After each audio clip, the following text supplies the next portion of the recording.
어떤 것보다 하나님 앞에서 우리의 중심을 잡아야 될 가장 중요한 디자인이 마음이라고 하였습니다. 여러분, 내 마음만큼은 어떤 것에도 오염되지 않고 하나님께 온전히 드려지는 예물 되기를 주의 이름으로 축원합니다. 아멘. 그 마음을 드리는 게 그래서 하나님 앞에서 온전한 모습으로 살아가는 것이 너무 중요했던 것 같아요. 그 첫 번째 이야기를 우리한테 전해주며 제일 먼저 소개하는 이야기는 마음이 잃어버린 상태입니다. 마음이 하나님 앞에서 잃어버려진, 즉 더러워진 상태의 모습을 저는 내가 왕이다라는 표현으로 하고 싶습니다. 마음이 더럽혀진 첫 번째, 마음이 중요하다 그랬는데 그 마음이 잃어버려진 첫 번째 모습이 뭐냐면 내가 왕이다라는 거예요. 여러분, 집에서 살아가면서 아마 내가 왕이다라고 말하는 사람은 별로 없을 겁니다. 그렇게 말하는 사람이 실제로 얼마나 되겠습니까? 내 말대로 다 해. 민주주의 국가에서 또 요즘같이 사람들의 의견들이 강한 이런 때에 누가 뭐 내가 왕이다 그런 말을 하겠습니까? 다 힘들고 어렵죠. 근데 있잖아요, 내가 왕이다 하는 사람들의 가장 기본적인 베이스 라인이 있어요. 그 안에 왕이다라고 말은 안 해요. 그런데 가장 내가 왕이다라고 말하게 되는 모습이 담겨져 있습니다. 그 모습이 뭐냐면 내가 왕이다라고 말은 안 하지만 왕처럼 살아가는 사람들은 삶의 자리에 당연시 되어지는 것들이 있습니다. 당연시 되어지는 일들이 그 가운데 많아요. 예를 들어서 아내는 당연히 밥을 차려놔야 돼. 쉽게 말하면 남편은 당연히 이걸 해줘야 돼. 우리 아이들은 이만큼 당연히 해야 돼. 우리 부모님은 나한테 이 정도는 당연히 해줬어야 됐는데, 이런 당연한 것들이, 저 성도님이 나한테 이렇게 해야 되는 거 아니야? 이런 당연시 되어지는 것들이 많습니다. 당연시 되어지기 시작하는 일들이 일어날 때부터 사실 내가 왕이 되어진 겁니다. 이게 마음이 더럽혀지는 가장 어렵고 힘든 자리예요. 여러분, 오늘 살아갈 때에 당연한 것이 아무것도 없는 자리가 되기를 소망합니다. 다 하나님이 주셨고 다 은혜고 감사고 고마운 거예요. 내가 일하러 갑니까? 고객이 나한테 만나서 말을 한마디 합니까? 당연하게 생각하지 마세요. 하나님이 주셔서. 내가 오늘 살아가면서 먹을 것 하나도 당연하게 생각하지 마세요. 오늘 하루만큼이라도 너무 귀하고 감사하다. 내가 더 수고하고 일하는데, 아니요, 내가 더 큰 하나님 앞에 은혜를 받고 하나님 앞에 부름을 받아서 너무 귀한 자리에 초청을 받아요. 하나도 당연한 게 아니에요. 죄인을 향한 하나님의 마음을 우리가 고백할 수 있기를 소망합니다. 아멘. 당연히 이 정도는 가져야지, 이 정도 대우는 받아야지. 아도니아는 그와 같은 생각을 했습니다. 당연히 내 것이라고 생각한 거예요. 중요한 이유도 그의 마음에는 있었습니다. 첫 번째, 그가 장자예요. 원래 장자는 아닙니다. 다윗의 자손 중에 암논이 장자였는데 죽였잖아요, 압살롬이. 근데 압살롬도 요압이 죽였잖아요. 중간에 길라압이라고 있는데 어떻게 되는지 행방불명이에요. 그러니까 네 번째였던 아도니아가 이제는 살아있는 장자가 된 거예요. 당연히 내 자리지. 첫 번째예요. 당연히 자기의 그 자리가 태생적으로 내 것이라고 생각한 거예요. 두 번째는 조건적으로 봐도 아도니아였어요. 아도니아는 그 외모가 심히 준수했다 그랬습니다. 그러니까 조건적으로 봐도, 조건이 누가 봐도 이 사람이 맞는 거예요. 아도니아가 어떻게 보면 준수하다는 말을 누가 썼냐면 사울이 썼어요. 준수하다는 말을 누가 썼냐? 압살롬이 썼어요. 다 뭐예요? 전쟁 잘하는 용사. 기본적으로 당신은 기본적으로 군사적인 힘이 있는 사람이라는 것이고, 두 번째는 뭐예요? 백성들한테 지지를 받을 만한 매력이 있는 사람이라는 거예요. 그래서 압살롬이 판단할 때 사람들이 막 몰려들잖아요. 그와 같은 사람이 아도니아라는 거예요. 그러니까 외적인 조건도 맞아요. 여러분, 우리 마음은요, 그런 것들로 결정되지 않기를 소망합니다. 저 사람이 외적인 조건이 더 잘 맞는 것 같아. 하나님은 절대 그렇게 보시지 않으세요. 하나님은 약한 자를 들어 강하게 하시는 분이십니다. 한 단체에서 미국은 이 집집마다 예전엔 다니면서 그 복음을 들고 복음의 책을 이렇게 파는 문서 사역을 한참 했었습니다. 요즘은 그런 걸 안 하죠. 근데 예전에는 그렇게 문서 사역을 한 거예요. 그래서 복음을 소개하고 그 책을 팔아서 그걸 다시 또 기금을 마련해서 책을 더 팔고 또 복음을 집집마다 그런 사람들 훈련시키는데 그 훈련생 중에 말을 더듬는 분이 있었던 거예요. 당시만 해도 장애인에 대한 배려가 그렇게 문화가 없는데 사람들이 전부 아니 이게 이런 사람이 어떻게 여기 와서 이런 걸 하고 있느냐 다 서로 짜증난 거예요. 이 사람 때문에 늘 시간도 지체되고.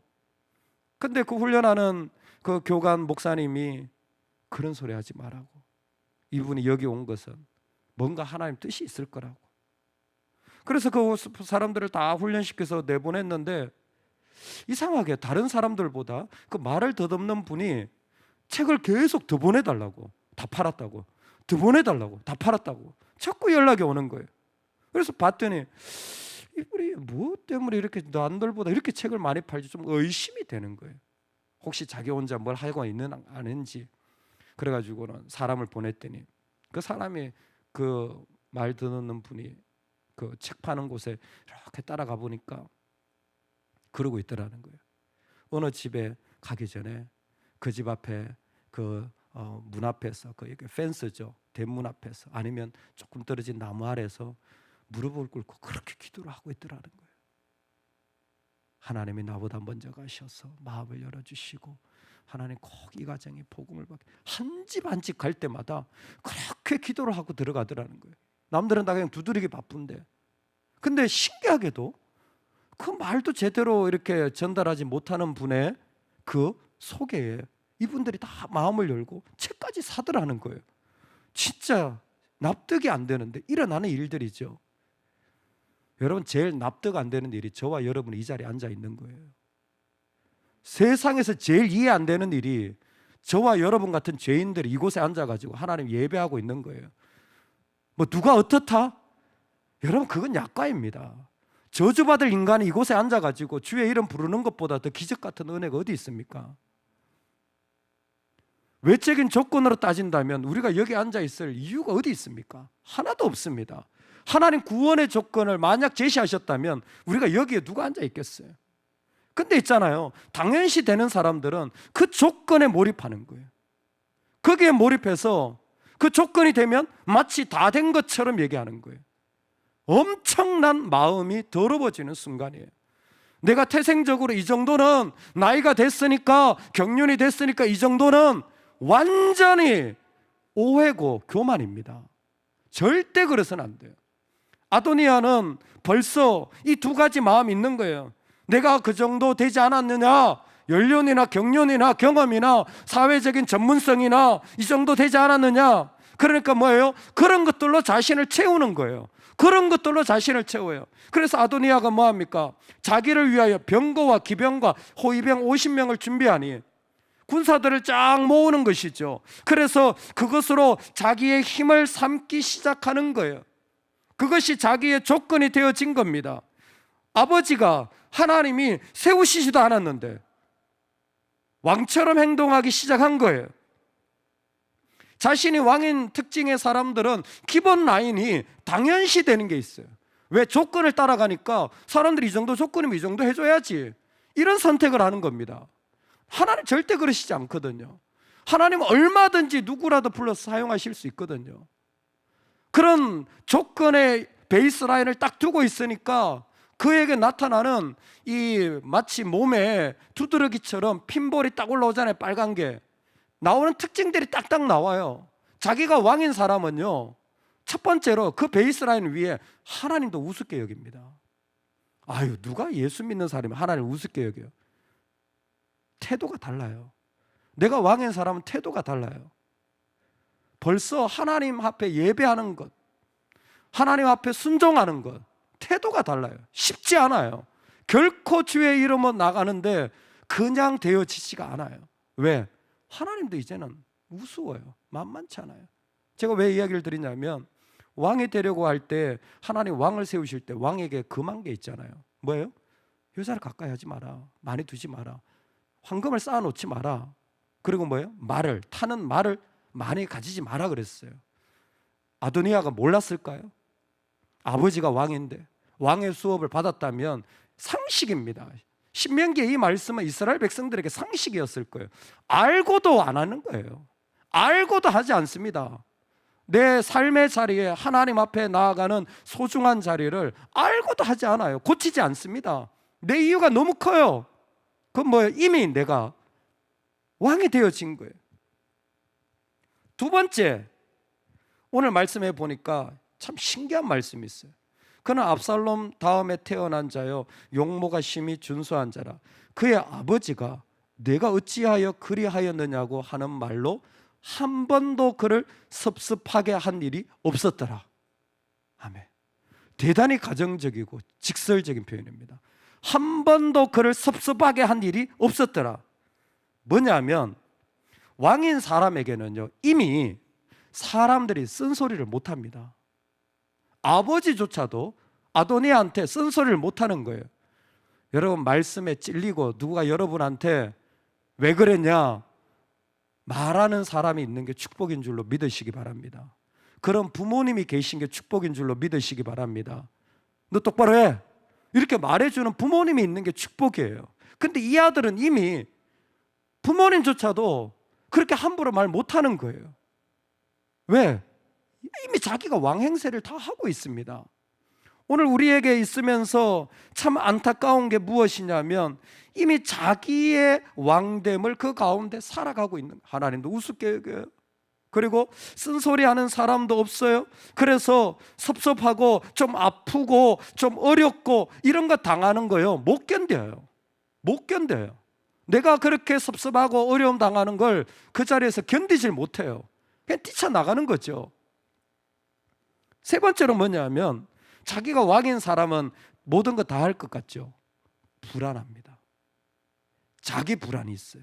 자기가 왕인 사람은 자기 불안이 있습니다. 하나님이 왕 되시지 않으면 마음의 평안은 세상에 가질 수가 없어요. 늘 불안한 거예요. 그래서 거기에 왕자들을 초청합니다. 왕자들을 초청하는데 초청에 자기 세력을 만들려고 하는 것이죠. 사실 내용을 보면 재밌어요. 근데 누구는 초청하지 않느냐면 선지자 나단과 분하야와 용사들과 자기 동생 솔로몬은 청하지 아니하였더라. 이미 아버지는 솔로몬에게 왕위를 주려고 하고 아버지의 쓴소리하는 그러나 믿음의 벗이었던 선지자였던 나단, 이런 사람은 부담스러운 거예요. 이런 사람과 같이 있으면 내가 좀 힘든 거예요. 그런데 뭐예요? 그런데 또 같이 가기도 또 어려워. 마음이 이러지도 못하고 저러지도 못하고 양분되어 있는 불안함이 그의 마음에 계속 일어나는 거죠. 자기가 왕 되면 이런 일들이 일어나게 되어집니다. 한 번도 그를 섭섭하게 한 일이 없었더라. 저는 이 부분을 조금 더 나누고 싶습니다. 분명히 성경에는 하나님께서 사랑하시는 자마다 징계하시고, 징계가 없으면 뭐예요? 사생자요? 참 아들이 아니라 그랬습니다. 그리스도인들은 징계를 받을 때 하나님이 날 사랑하신다라고 공감하는 사람들입니다. 할렐루야. 그런데 징계, 왜 이 부분이 중요하냐? 징계가 뭐와 연관되어 있냐면 성경을 보니까 이게 낙심과 연결되어져 있어요. 징계를 받기 힘들어하는 사람들이 있습니다. 쓴소리와 훈계와 가르침과 지도받는 것이 힘든 사람들이 있어요. 왜 그러냐면 그 사람들은 마음이 낙심되는 걸 싫어해서 그래요.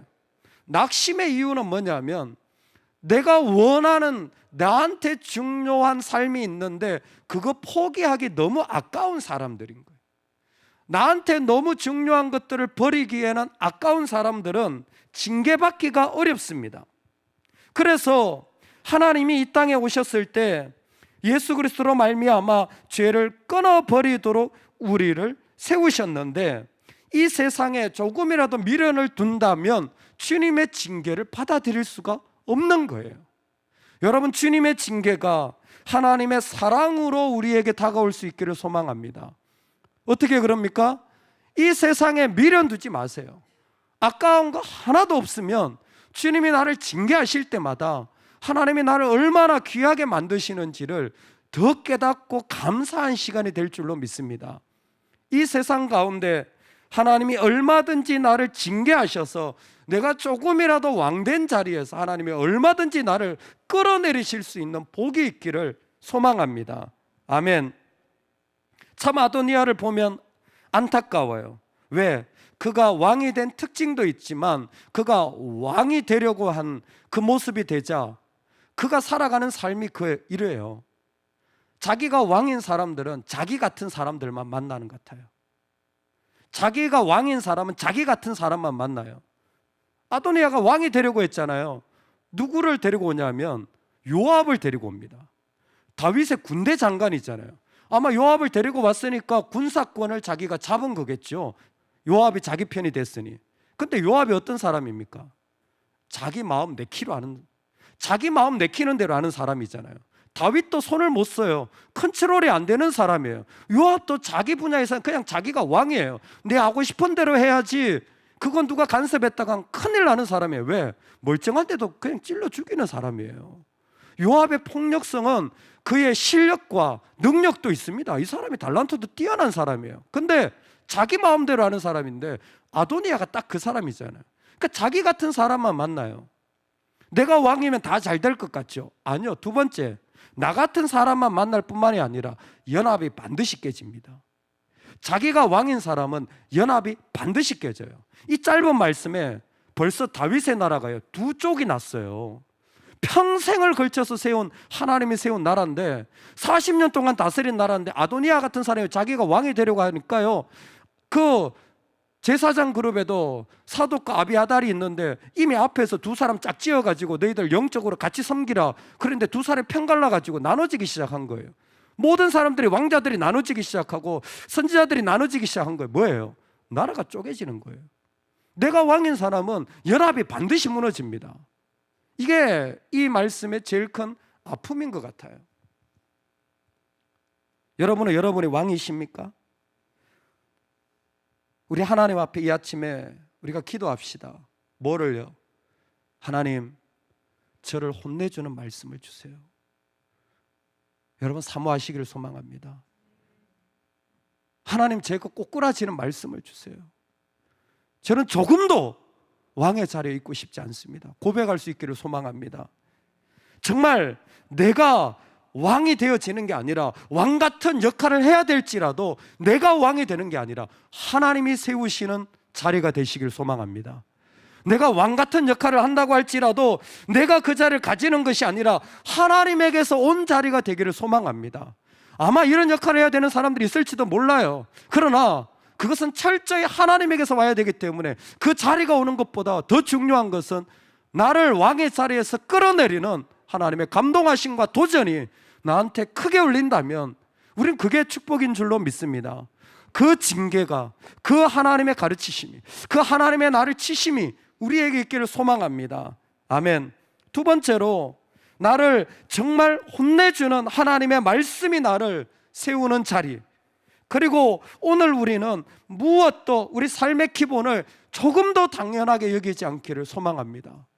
자녀를 향해서도, 내가 살아가는 자를 향해서도 하나도 당연하게 여기지 않고 가장 감사하고 고맙고, 여러분 그래서 오늘은요 특별히 정말 고마워요. 감사해요. 이렇게 찾아와 주셔서 너무 좋습니다. 뭐 선물이라도 안 하고 감사 표현이라도 안 하고 여러분 마음을 더 귀하게, 당연한 것 하나도 없는 너무 귀하고 감사한 마음으로 우리의 삶이 한번 도전되어져서 흔들어버리고 깨트리는 은혜가 있기를 주의 이름으로